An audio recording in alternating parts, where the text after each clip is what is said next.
हमारा आज का विषय है मोह। मोह का अर्थ होता है एक ऐसा आकर्षण जिससे छूटा ना जा सके, ऐसा खिंचाव जिस पर हम काबू ना पा सकें। यही होता है ना मोह। विवश होकर हम खींचे चले जाते हैं। कुछ प्राप्त करने के लिए हम अपना सब कुछ दांव पर लगा देते हैं।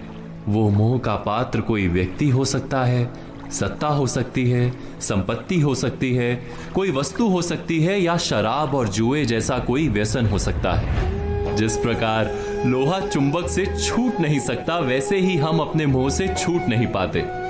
और हम मानते हैं कि मोह केवल हमारे प्रेम का गहरा रूप है। क्या ये सत्य नहीं? क्या हम मोह को प्रेम ही नहीं समझते? और फिर भी विचारकों ने, संतों ने मोह से छूटने का उपदेश दिया है। ऐसा क्यों है? मोह और प्रेम में भेद क्या है?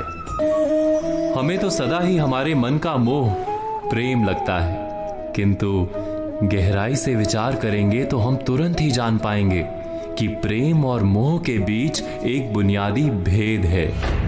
प्रेम होता है तब हम किसी के सुख की इच्छा करते हैं, जब मोह होता है तब हम किसी के सुख की कामना करते हैं। बस इतना सोचने पर प्रेम और मोह का भेद तुरंत ही समझ में आ जाता है। किसी व्यक्ति के प्रति जब हमारे मन में प्रेम होता है तब हम उसे सुख देने का प्रयास करते हैं। उसके प्रति मोह होता है तब हम उसके माध्यम से स्वयं सुख प्राप्त करने का प्रयत्न करते हैं। क्या ये सत्य नहीं? प्रेम के केंद्र में हम नहीं होते, मोह के केंद्र में केवल हम होते हैं। ये तो व्यक्ति की बात हुई, किंतु किसी वस्तु के प्रति प्रेम और मोह में क्या ऐसा ही भेद होता है? विचार कीजिए, यदि हमें सत्ता और पद के लिए प्रेम है तो हम क्या करेंगे? स्वयं अपने आप को उस सत्ता या पद के लिए योग्य बनाएंगे। किंतु यदि मोह है तो हम उसे प्राप्त करने के लिए किसी भी प्रकार का अनुचित कार्य करने को तैयार हो जाएंगे। संपत्ति के लिए प्रेम है तो हम मेहनत करेंगे, यदि मोह है तो चोरी करेंगे। क्या ये सत्य नहीं?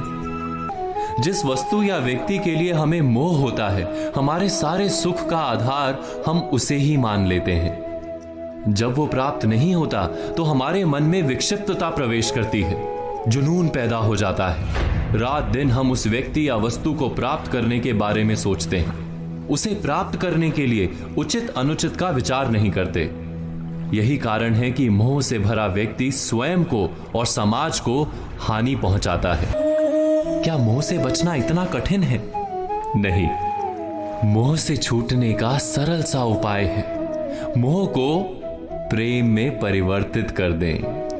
अर्थात बस इतना जान लें कि हमारा सुख और दुख किसी व्यक्ति या वस्तु के कारण नहीं हो सकता। सुख और दुख ये तो हमारे अंतर का व्यापार है, हमारी आत्मा का स्वभाव है। जैसे ही हम किसी को अपने सुख का आधार मानना बंद करते हैं, क्या तुरंत ही हमारा पागलपन नहीं छूट जाता?